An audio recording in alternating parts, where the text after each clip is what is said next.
Hi boys and girls, welcome back to part 2 of our cake baking day. Let you in on a little secret. I baked the cakes yesterday and this morning we're going to frost. So here we go. I'm not going to show you the video on how to make the buttercream. It's just like last week, it's a different recipe, but I will give your parents the recipe to the buttercream that goes with this cake. So I'm going to get the first cake out. This is my pink one. Go ahead and pop it out, and we have to take off the parchment paper off the bottom. We have our first layer. I'm going to put a good amount of buttercream on this first layer. And you don't have to use buttercream. You can use a whipped frosting if you prefer that. I just like buttercream better, and so does Josh. I do. Okay, so I'm going to just go ahead and let's see, which color next, Josh, do you think? I think yellow. You want yellow? Or is that orange? This is yellow. You know, It's a colorblind, super yellow. Super yellow. You're colorblind like your dad? I didn't know that. Yeah, a little bit. Oh boy. Just play it down a little bit. Don't tell you. Okay. Let's hope they're not watching my video. Take the parchment off. And set it right on top. This is a huge cake. It's going to be a big cake. I told you it was a big cake. But if friends are making this for the holiday for next week, this would be a good thing to share with your family. More buttercream. Just slap it on. You have to have a good cake to buttercream ratio when you are making cakes. Now, I'm not a very fancy decorator.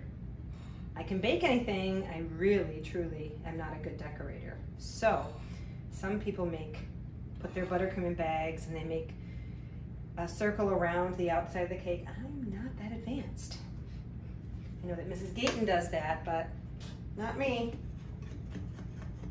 I wish I knew how to decorate, and I was supposed to take a class next week, but it has been canceled. Due to everything going on, I really wanted to take that class at Scratch Bakery with a friend of mine, but hopefully we'll get a chance this summer. Layer number 3. Now the outside of the purple looks a little brownish because of the fact that it's baked, but when you cut into it, you will see the full purpleness of it all. It's huge. I hope you're hungry, Josh. Just a little bit. I hope you're hungry. Okay. So I'm going to have a lot of buttercream left over, so I think I'm going to freeze the buttercream that's left. Go ahead and spread it on the outside.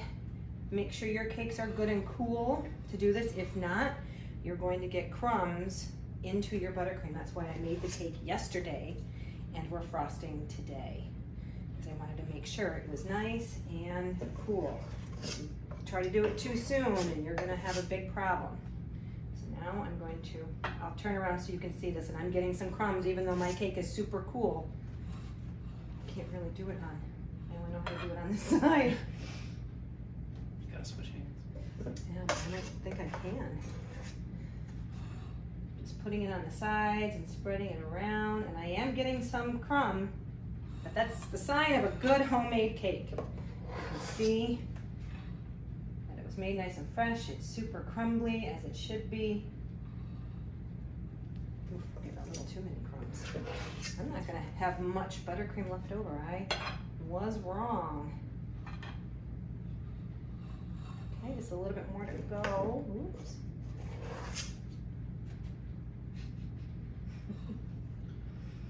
Nobody ever said your baking had to be pretty. It just has to taste good. Exactly. So don't laugh at my frosting, Joshua.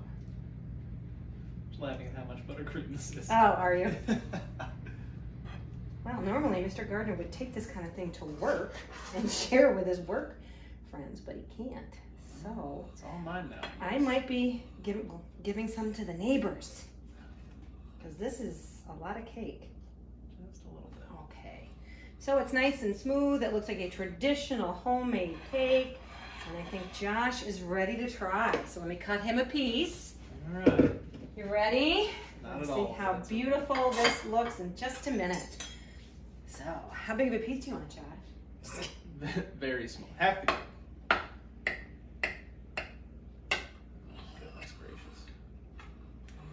just a little sliver. But I want you to see what it looks like when it comes out. So go ahead, cut out a nice, come on out. Nice little piece with all three colors, nice and springy to celebrate spring. There you go, Josh. Alrighty. Let's see, my official taste tester. What color should I try first? They should all taste the same. It's just the food coloring that makes it different. Wow. Okay, boys and girls, good luck making your own cake. Send me any pictures when you make it. And have fun. Bye-bye. Bye.